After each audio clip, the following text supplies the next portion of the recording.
Olá, boa noite pessoal, sejam bem-vindos, sejam bem-vindas à live do Instituto Maria da Penha com a doutora Patrícia. Vou pedir para ela pronunciar o nome dela para nós, né? Vou pedir sim, eu acho que é ela aqui agora, não sei. Eu acho que sim. Não, é a Fábia, né? E estamos aí nos aproximando, né, dos 14 anos, o aniversário de 14 anos do Instituto Maria da Penha, desculpa, da Lei Maria da Penha, né? Ah, aqui, pronto, acho que ela tá aqui, ok. E aí nós temos aí os 14 anos da lei, a gente vai discutir um pouquinho aí sobre até mesmo sobre esse ano. Olá, Patrícia. Olá, boa Boa noite, tudo bem contigo? noite, que prazer te ver essa Tá noite. ouvindo bem? Tá ouvindo bem? Tô ouvindo Está? você, tá ouvindo bem? Tô. Tá dando uma falhazinha, mas eu acho que é aqui comigo. Mas eu acho que tá tudo legal. Eu nem coloquei o que precisar, a gente coloca. Aham, aham. E aí, olha, eu tava falando com o pessoal aqui agora, Ah, vou pedir para ela pronunciar o nome dela. Aí o sobrenome. Vou pedir porque é de bom tom. Etcheberry. É facinho, só Como? é difícil para escrever, mas pronunciar é fácil. Etcheberry. Etcheberry. Pronto. Então, Etcheberry. Patrícia, seja bem-vinda, né, para que a gente possa conversar um pouco sobre a. Tá Ah, me tá. ouvindo agora?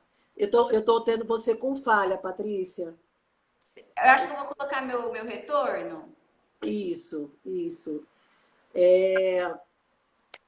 Eu quero agradecer muito pelo convite, né? E, e foi muito bom saber desse seu interesse da gente conversar. Eu sei que faz parte da sua área e tudo. Parece que a gente já ouviu Parece que a gente já ouviu tudo que tinha que ouvir sobre Lei Maria da Penha, mas não é bem assim, né? Não, não Não é. é bem assim, Pelo contrário.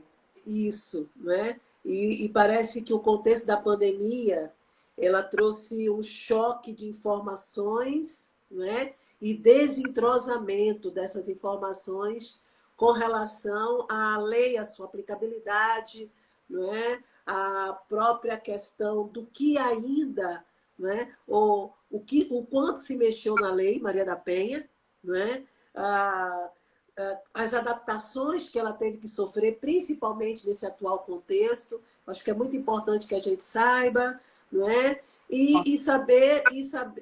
Tá ouvindo bem? Tá ouvindo bem? Tá falhando um pouquinho. É? Então deixa eu ver se eu tiro aqui. Bom, deixa eu tirar aqui. Conectar os dois, rastrear aqui, né? Certo, deixa eu ver aqui então. Pronto. Vocês agora me ouvem bem? Está ouvindo bem agora? Não, tô te ouvindo super bem. Pronto.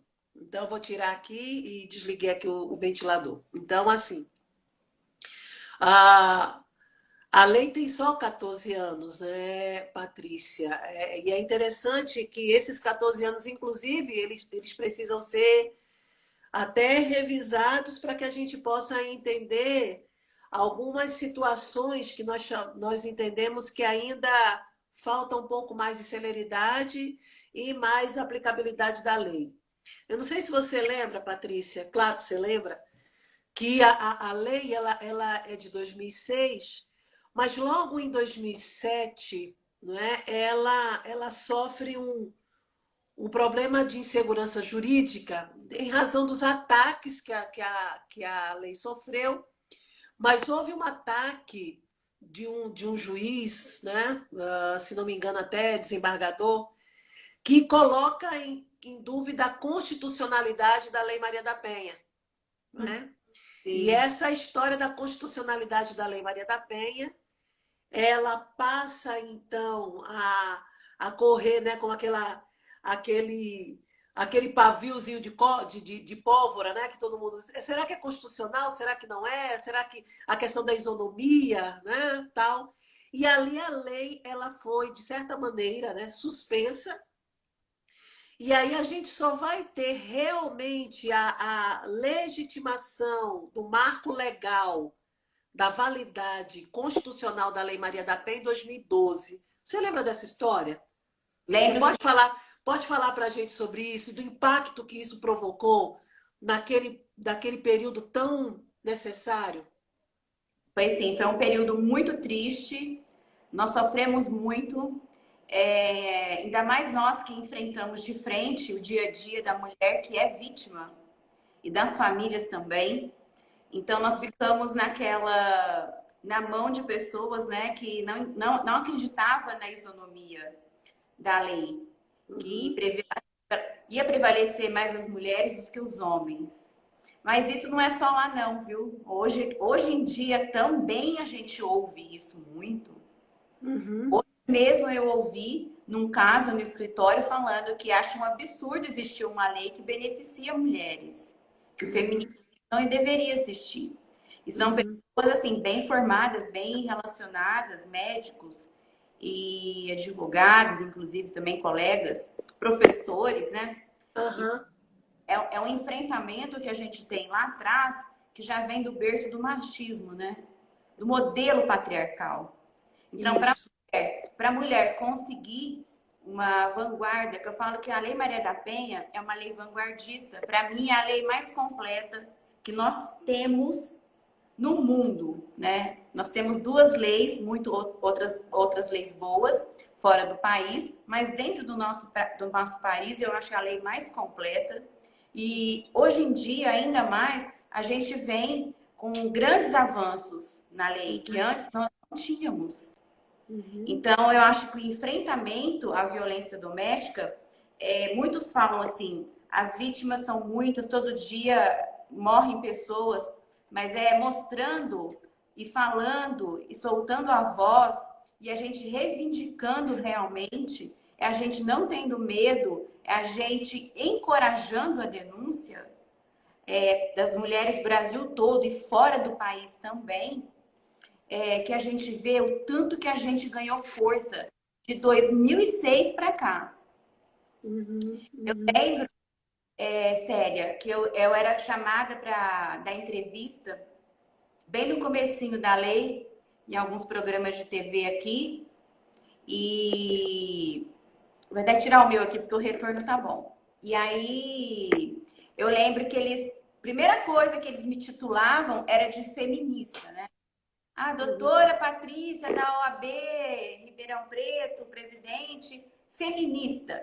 Então, assim, não sabe nem o termo feminismo realmente o que é, né? Então já começa, vamos chamar aquela advogada feminista, né? Vamos chamar aquela advogada que é briguenta, vamos chamar aquela advogada que enfrenta, né? Então, assim, no começo, mas eu nunca tive medo, não, nem de juiz, nem de promotor, nem de delegado e nem de marido que bate em mulher. É verdade. Patrícia, é tão interessante o que você está falando, né? Porque a Lei Maria da Penha, ela sem dúvida, ela é vanguardista e nessa vanguarda ela trouxe significativas alterações, né? Para a nossa convivência, inclusive até na familiaridade de termos como feminismo, gênero, né? E a questão de violência doméstica, né? Que Sim, a gente sabe que era um tabu muito grande a questão da violência doméstica, e ela é um tabu que era cercada, né, de adágios, né? Tipo, briga de marido e mulher ninguém mete a colher, ela pode não saber porque está. Ele não pode não saber porque está batendo, mas ela sabe porque está apanhando, não é? Ruim com ele, pior sem ele, não é? Mulher gosta de apanhar. Bom, existem muitas situações que adornam a questão da violência doméstica, esses conceitos que foram inovadores, mas a gente ainda percebe, Patrícia, que existem espaços que não querem, pelo termo, não querem ouvir falar, não querem discutir, não estão abertos ainda a falar de violência doméstica. E um desses espaços é a escola. Você observa que a escola ela recebe lá, não é?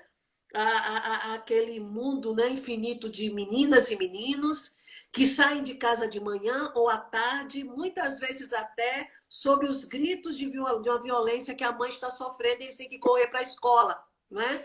Muitas vezes, na escola, ali eles comem, na escola, ali eles têm os relacionamentos, ali eles brigam também, mas muito do reflexo do que vem em casa. E aí a gente vai observar que a escola ela está devendo, nesses 14 anos da lei, eu acho que a escola ainda está devendo, não é, uma porta aberta para se discutir isso, até porque a gente vai observar que muitas das questões do direito de família, né, até mesmo que você trabalha, a questão da idade escolar daquela criança, como ela, né, se desenvolve na escola, no mesmo momento que ela está sofrendo violência doméstica ou que acompanha a mãe vivendo a violência doméstica, aquilo ali atrapalha bastante na aprendizagem e até interrompe sonhos, né? Crianças e jovens que deixam de sonhar com família porque tem um exemplo terrível em casa. O que você me diz sobre isso? 14 anos da Lei Maria da Penha e a escola ainda é um espaço de tabu para se falar sobre isso. É verdade, eu vivenho porque eu faço parte do grupo Mulheres do Brasil aqui da minha cidade, no Núcleo Violência. E um pouquinho antes da pandemia começar, nós tivemos a 8 de março, né? Comemora-se Isso, o mês internacional da mulher. Então, eu sempre sou exato. convidada para uma escola de periferia daqui, de Ribeirão, no qual eles fazem a demonstração do que é agressão, feminicídio. Então, neste dia 8, já fazem uns 4 anos que eu sou convidada por essa escola. Então, eu deixo qualquer outras palestras, porque eu vejo a importância daqueles professores, porque são menores que estão ali pagando por penalidades nessas escolas, por questões assim, porque agrediram os pais, vêm agredir os pais, as irmãs, e cometer algum crime. Então, eu vejo que lá eles brincam um pouco, né? Eles não enxergam que a igualdade do rico e do pobre é visto da mesma forma. Se você vai numa DDM ou numa delegacia, então eles acham o quê? Que a desigualdade social ainda é muito grande. E a informação para chegar até eles é muito mais complicado. Né? Então a gente enfrenta, sim, eu acho que é uma judiação, porque nós poderíamos começar por lá. No meu modo de vida, no meu modo de pensar, já faz o quê? Quase 20 anos que eu atuo. Então, sim, já faz quase 20 anos. Então, assim, eu sempre preservei muito esse lado do social, de levar até a escola, sentar, mostrar, ter o trabalho, fazer palestras, retroprojetor, mesmo antes de ser engajada em alguns institutos, outros também. Eu gosto muito desse tema. Então, é um tema que eu acho que eu amor, né? Eu falo que acho que Deus tem propósito para certas pessoas. Então, eu não consigo não defender, eu não consigo não deixar uma pessoa, uma criança, ouvir e falar, tia, né? Tia, porque a minha coleguinha adicionou um coleguinha no Instagram, no Facebook, agora eles tiraram uma foto, postaram. Então, o mundo abrangiu demais, o mundo virtual, para essas crianças. Hoje, qualquer pessoa tem um celular. É verdade. Não é É sério? verdade.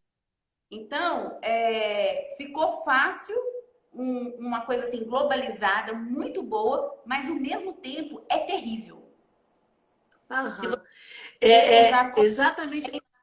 com educação, no qual nas escolas aonde eu vou, nas periferias ou em escola particular, em qualquer uma, você vê como é discriminado. As meninas são discriminadas. As mulheres negras são discriminadas, né? Então a gente Exato, tem exato. não tem como a gente falar que não tem e falar que isso é um tabu, porque não é um tabu, é descarado, né? É verdade.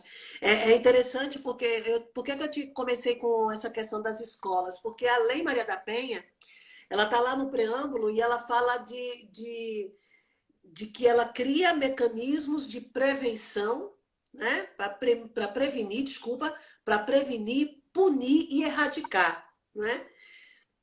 Dentro dessa tua atuação, né, que é maravilhoso saber que você está já há quase 20 anos, né? E não parece, você parece, né, bem nova e tão aguerrida, né, com relação a isso.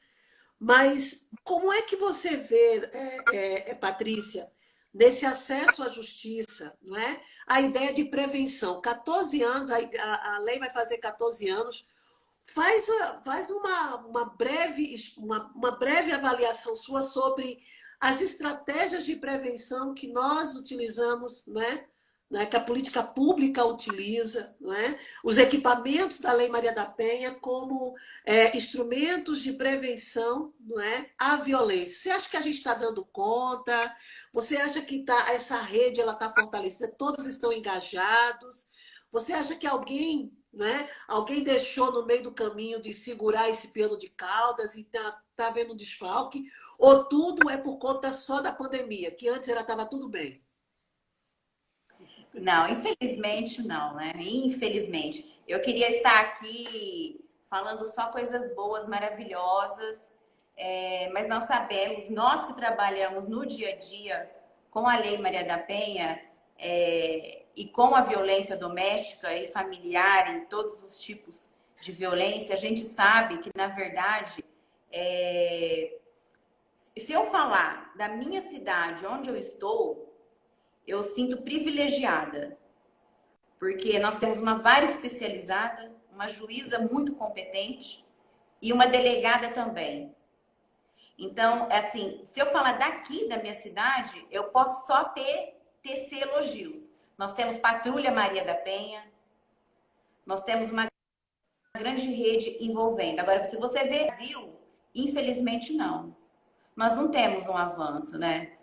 Nós sabemos que a cada hora quantas mulheres são agredidas, quantas mortas, quantos feminicídios, quanto abuso de menores. Se a gente for calcular e levar essa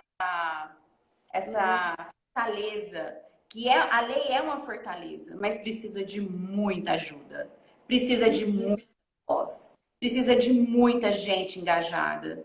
Eu vejo que quando você faz uma denúncia, que você vai, eu vou até com a minha cliente fazer uma denúncia, o delegado tenta tirar, mas você tem certeza? Então, esse tipo, a mulher já está fragilizada, ela já sofreu tudo que podia sofrer, né? Então, eu acho que nesses recebimentos da vítima, eu acho que precisa de muito cuidado, muita atenção. E acontece o seguinte também, Célia, que eu queria entrar num outro ponto que eu acho muito importante, que eu visto uma bandeira gigante, que eu acho que é o exame corpo de delito. Eu acho que o exame de corpo de delito, apesar da mulher, a mulher acabou de ser massacrada e quem vai fazer o exame de corpo de delito é um homem. Isso. Isso para mim, eu acompanho as minhas clientes, as minhas vítimas, então eu sei o sofrimento. Então não é porque você vai só levantar aqui, ó, né? Não é só isso. Ela vai ter que passar por um critério que a gente sabe como é, que é muito difícil. Quem sente na pele. Então, assim, até me emociono, porque eu acho que nisso a gente precisa levantar uma bandeira, que os exames de corpo de delito sejam feitos por mulheres, com sensibilidade. Porque, olha, o que eu vejo hoje em dia, não só aqui, tá? Mas, assim, onde eu advogo nesse Brasil, eu sou contratada fora também, a gente vê como que é. O machismo é predominante, infelizmente. Uhum. Casos que o próprio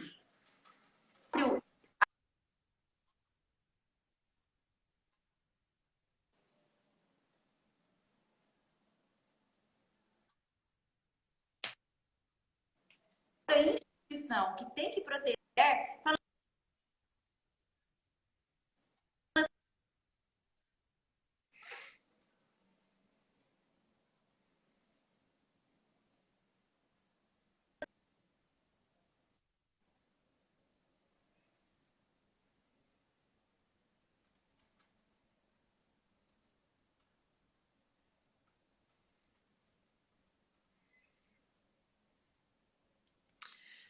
Travou, não foi?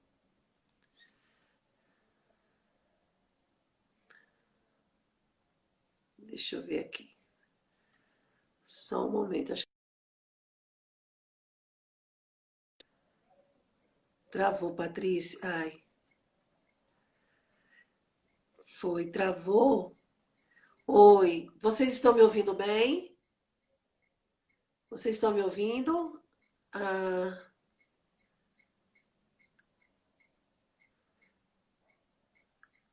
foi. Vocês estão. Pronto. Eu acho que ela já está retornando.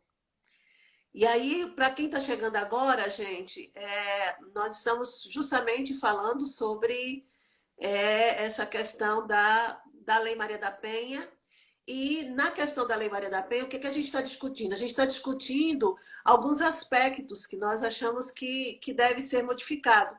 Entre elas é a questão da. Oi. Entre elas é a questão do exame de corpo de delito, né?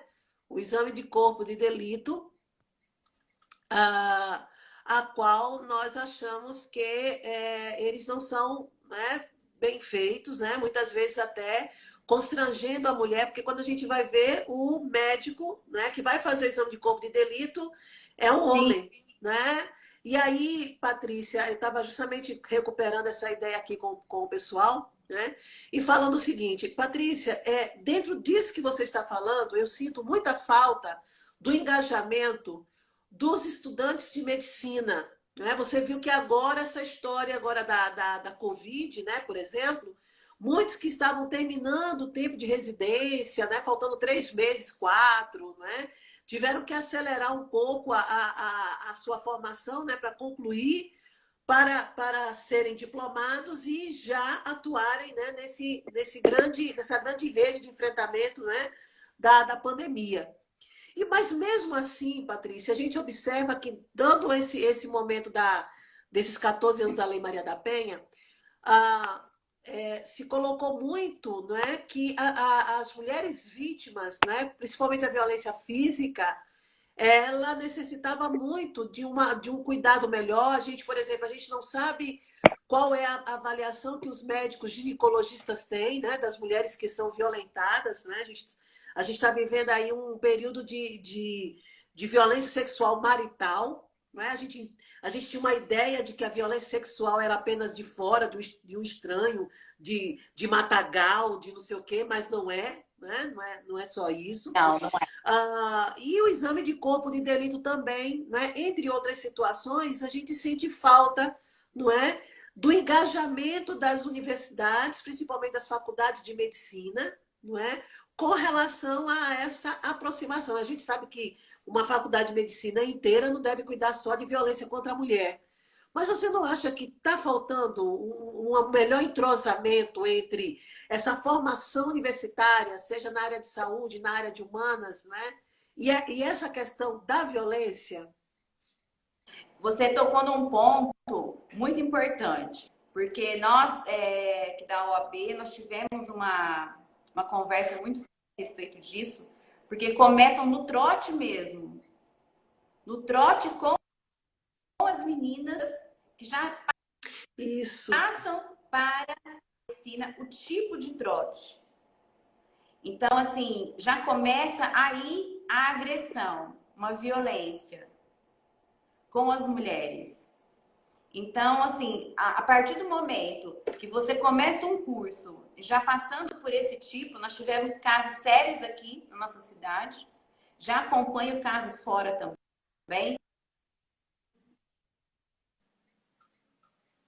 E a gente poder falar com propriedade, né, Célia? Então, eu acho o seguinte, eu acho não, posso te afirmar, que os médicos deveriam ter uma medida para aceitar e se solidarizar mais.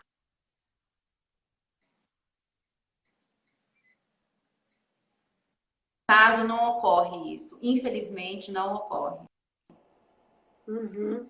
É, é, é, dentro dessa perspectiva e puxando um pouquinho mais para a tua área, quais são as principais demandas, né, da vara de família que você recebe ou que você atua, né, advinda dessa questão da aplicabilidade da Lei Maria da Penha em casos, né, que envolve a guarda, a medida protetiva, não é? Como é que é isso? A gente tem tanta reclamação, Patrícia, disso, principalmente porque a medida protetiva ela está apenas na relação entre o homem e a mulher, mas não impede que o pai veja os filhos. É isso mesmo? Como é que. Diz aí pra gente. Sim, sim.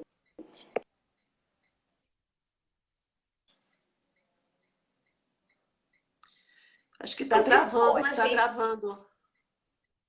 que escolhe o direito de família. Tá travando? Tá Para mim tá bom? bacana. Pronto. Então tá certo. Tá.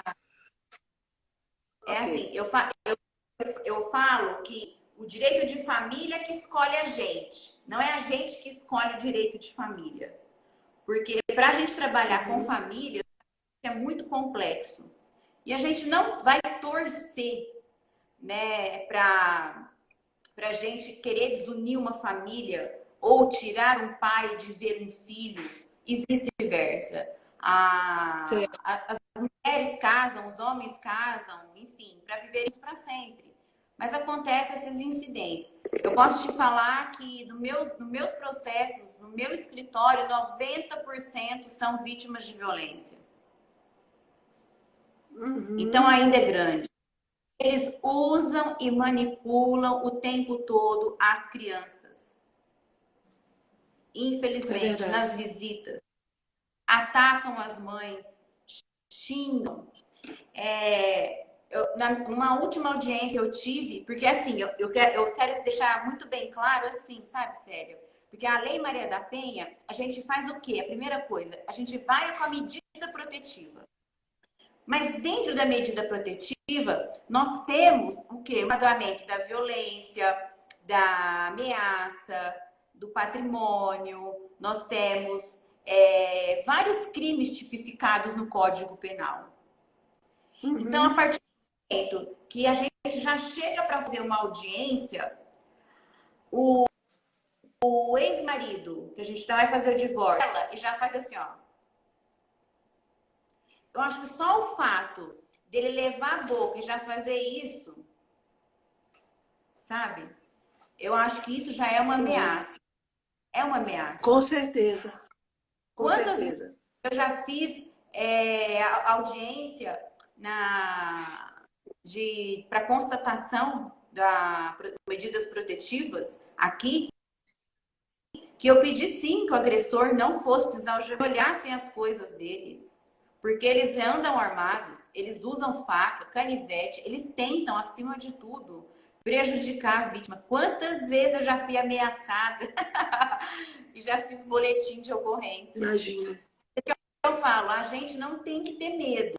Eu não tenho medo nenhum, nenhum, sério. Eu acho que isso Eu acredito. gente tem muitas mulheres. A gente tem que se unir Uhum. muito em relação. E no meu escritório, infelizmente, eu falo infelizmente, mas eu adoro cuidar delas, né? Eu acho que a gente tem que cuidar uma da outra. E 90% séria, infelizmente, sofrem agressão.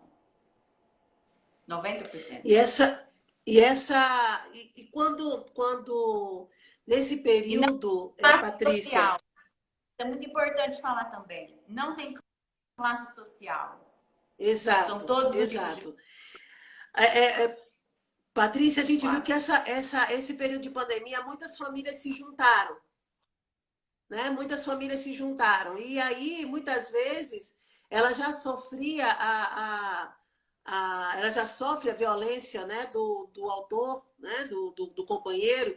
E aí, quando juntou a família, e se a maioria dessa família é dele, né, então essa mulher então acaba tendo uma pressão maior, não é, dessa violência, tá? Nesse aspecto, Patrícia, o que fazer? Porque além dela sofrer a violência desse companheiro, ela sofre também a violência dos familiares dele. E às vezes, né, boa parte delas também, ela não tem o apoio da família dela, né? Como é que fica? Ela tem Cortou já, um pouco ela o áudio no começo. como?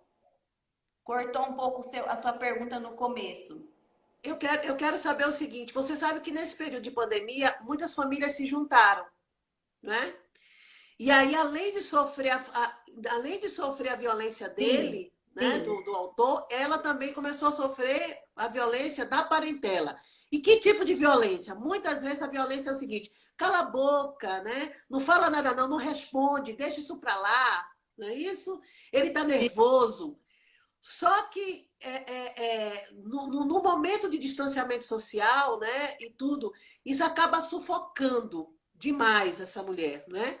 O que ela pode fazer diante disso, Patrícia? Porque ela está sendo, de uma certa maneira, pressionada a silenciar, quando ela já vem arrastando uma situação bastante delicada com relação a isso, né? Como é que a gente pode sair de uma situação dessa? Exatamente, aqui está até falando, né? A Cristina está falando de uma violência psicológica, que ela já sofre do agressor, É né? uma violência Porque, psicológica. É uma porque violência o ciclo da violência acaba aumentando, né? Era ela e ele, agora está toda a família dentro desse ciclo de violência. Não é Na isso? na pandemia, nós tivemos um aumento de 50%. Isso. Exato. Eita, travou. O que eu estou aconselhando as minhas clientes? Façam isso mesmo, peçam ajuda, Isso. liga para o 190, remoto, né? Eu acho que é uma boa conversa,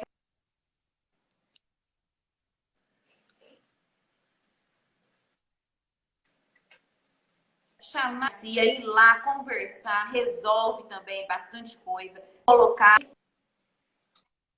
Então, não tem que ter medo. Eu acho Uhum.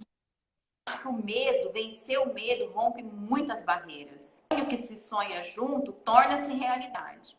Então, se você sonha em É ter uma verdade. vida, se você sonha em ter uma vida legal, boa, com a sua família, uma denúncia não vai te prejudicar, vai te salvar. Isso.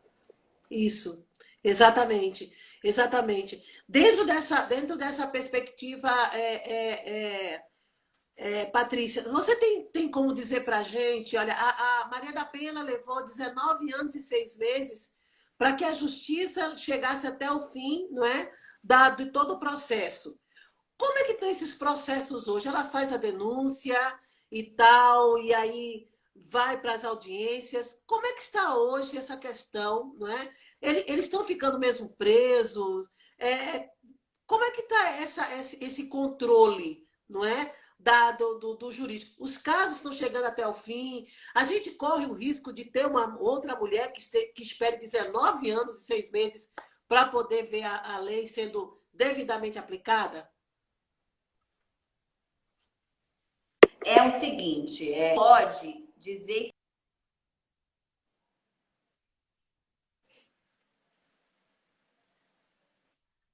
trabalhar e com quem trabalhar e buscar aquela ajuda e ficar ali mesmo, e se tornando mesmo.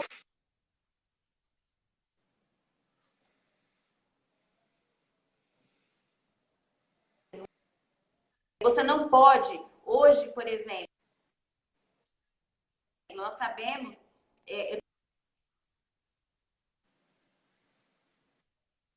atendimento que a minha cliente é da Bahia, que ela sofreu violência doméstica. Hoje é o último dia, graças a Deus, não sei o que, eu vou poder viajar. Só que a instituição do inquérito, isso vai, a vítima vai ficando ainda mais prejudicada.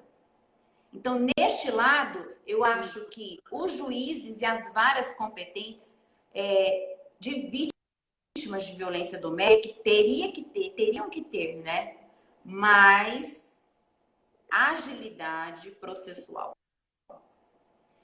Não vamos dizer 19, 15, 10 anos, mas se eu falar assim, infelizmente, hoje é uma justiça mais lenta, já foi muito, mas tem muito que melhorar, Célia. Muito que melhorar. Digo assim, sabe? Como é que... Pode falar.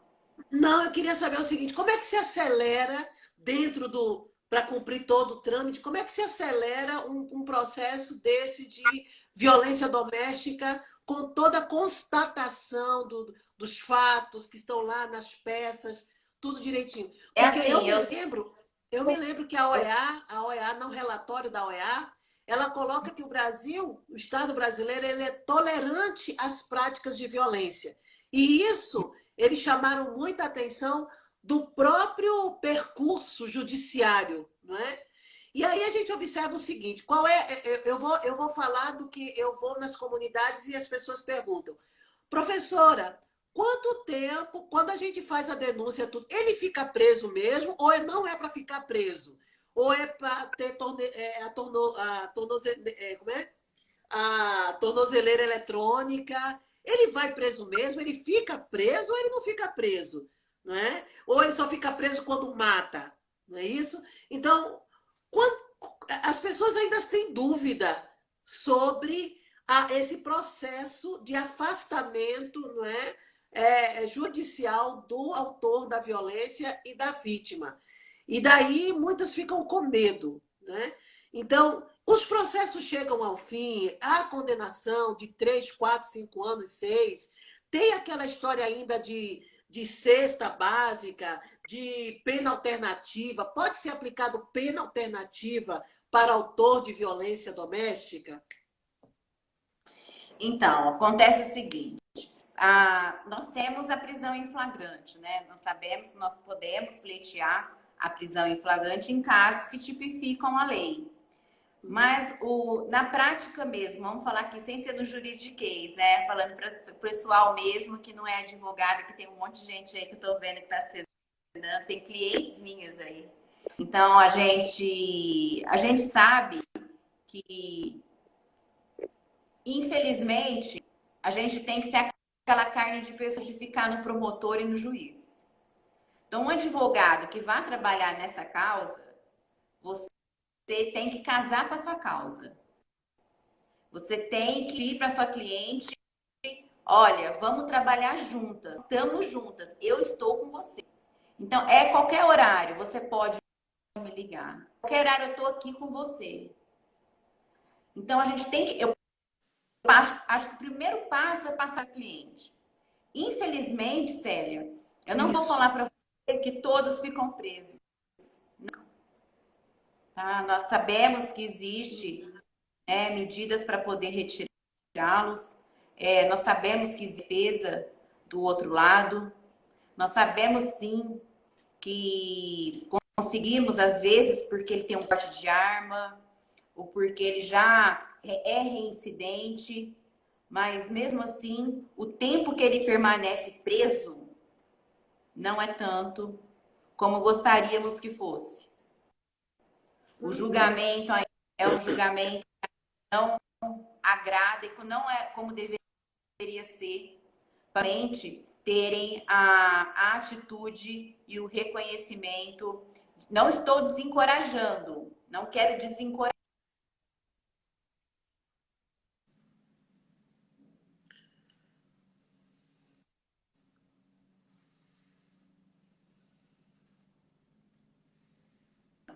Mas assim,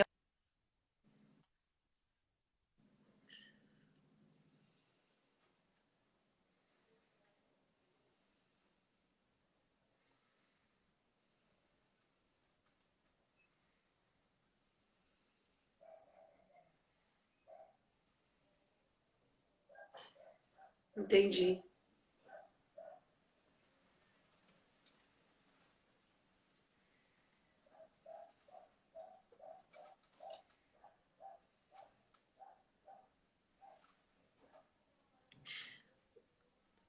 Tá mudo, Patrícia? Tá mudo, Patrícia? Tá mudo. Tá mudo você. Ficou sem som.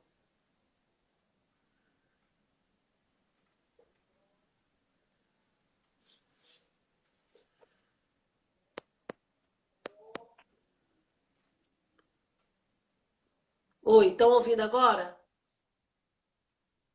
Tá ouvindo? Estão sem som ainda. É Patrícia, é você, Patrícia, que tá sem som. É você que tá sem som. Continua sem, né? Continua sem. Vamos tentar. Não, eu tô sem som, eu tô sem fone. Mas é você que tá sem som. Sair e entrar novamente.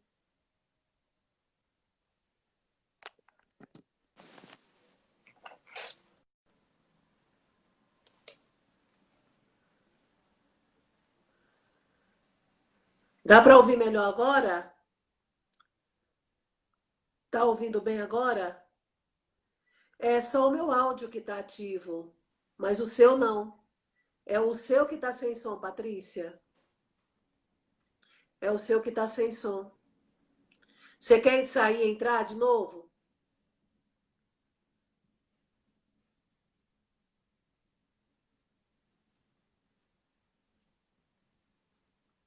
Eu vou sair e vou entrar de novo contigo, tá bom? Pode ser? É, você vai ter que, você vai ter que sair e entrar, tá certo?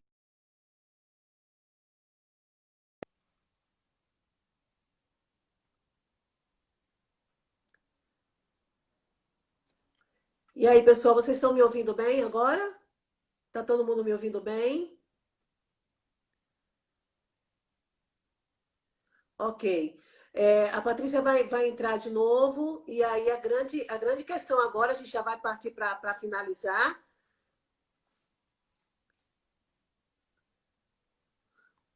mas a grande questão é dessa demanda, né, que a gente estava falando aqui agora, sobre quanto tempo, né, os homens têm ficado presos, né, quando se aplica a Lei Maria da Penha, né? E a Patrícia estava agora conversando com a gente sobre algumas dificuldades que existem, mas essas dificuldades que existem não impedem que as mulheres denunciem e que a gente continue ainda, não é, lutando em defesa dos direitos das mulheres. Tá Isso que é ouvindo? muito importante. Tá, estamos ouvindo agora, não é? Que, que o que é mais importante é que a gente possa entender que a denúncia, gente, entre o número de mulheres que não denunciam e que as denunciam, as mulheres que não denunciam morrem mais, né? E as mulheres que denunciam, elas têm uma rede, né, de proteção maior que pode proteger, né? Tanto, e muitas vezes essa maior rede, ela é muito bem articulada pelo terceiro setor, né? Se tem políticas públicas, é bem verdade, mas o terceiro setor tem sido um grande parceiro, né, Patrícia, da justiça, Mas não é, de vocês, para atuar, né? Queria que você falasse um pouco sobre isso. vou estar com você. O terceiro setor, hoje, eu diria que é mais que 50%. O que você acha? Exato. Então, Maravilha, maravilha. E é interessante como isso realmente acontece. Você observa que com a questão da pandemia, né, o terceiro setor ele se organizou rapidamente para fazer o atendimento online, né? E aí assim foi algo muito positivo nesse sentido, né? Da gente conseguir fazer uma rede de mobilização e articular com toda e articular com toda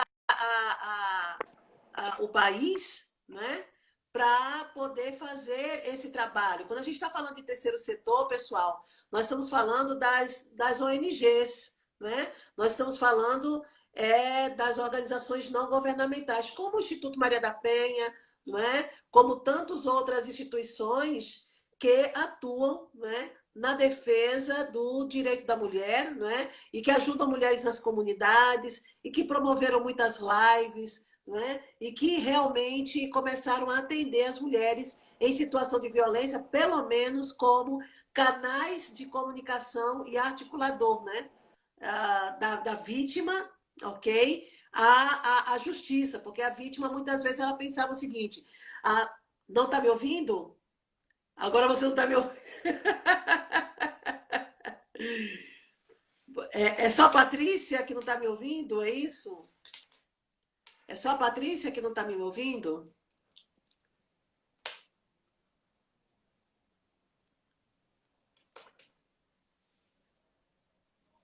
Deixa eu ver. Você está ouvindo agora, Patrícia? Tá todo mundo me ouvindo? Não, o meu tá, mas eu não tô ouvindo você. O pessoal tá dizendo aqui que tá me ouvindo legal. Tá ouvindo Patrícia também? Fala aí, Patrícia. O pessoal diz que tá ouvindo. Eu acho que bom.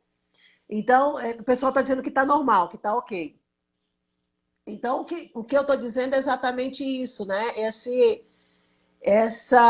O terceiro setor entre a mulher, né, e a justiça. Acho que ela saiu mais uma vez.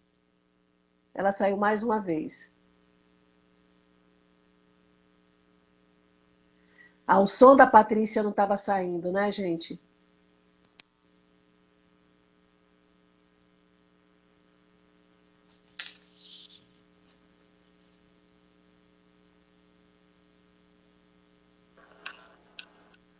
Agora.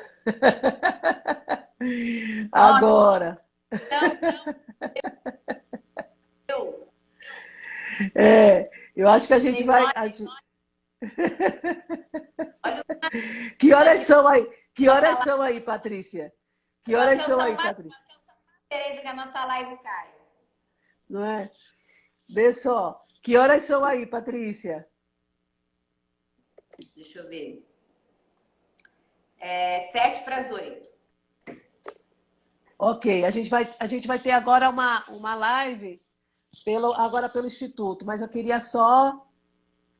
só queria, pessoal, se a gente não conseguir, vai todo mundo lá para o meu, eu vou puxar via Regina, tá? Que é também do Instituto, e para a gente poder liberar esse canal aqui, para ver se, né, para a gente terminar, porque eu quero muito falar com a Patrícia sobre essa questão, né, do feminicídio, Patrícia, que eu acho que é importante que a gente fale um pouco sobre esse feminicídio, dos casos de feminicídio, né, que chega, tá, que estão chegando. É, Parece que houve uma diminuição nesse período de pandemia, houve um aumento das outras violências e uma diminuição do feminicídio. Tem feminicídio, mas está menor. Você atribui isso a quê?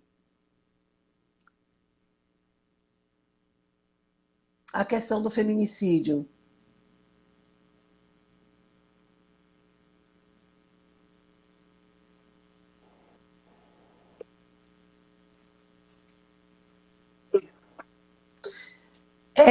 A questão do feminicídio, né?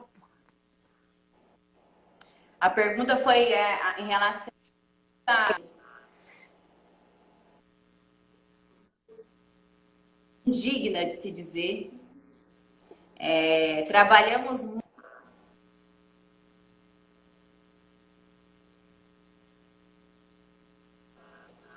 Eu estava te ouvindo, agora não estou mais. Falhou. Estou te ouvindo. Voltou? Aham, aham. Voltou. Voltou. Eu estava só complementando. Eu falo assim, que nessa pandemia nós tivemos um absurdo no país. Não só aqui no Brasil, né? mundo inteiro. Aham. Mas aqui no Brasil foi... E o feminismo, você falou que diminuiu, né? Teve um Uhum. crescimento, teve um nível baixo em relação. Eu acho que é de... Primeiro fator que eu acho que teve, a pessoa ficou mais dentro de casa com a família, com os filhos, se viram inibidos e os bares ao alcoolismo, que é uma das maiores vítimas, né? Nós sabemos que é o álcool, que é o grande que leva.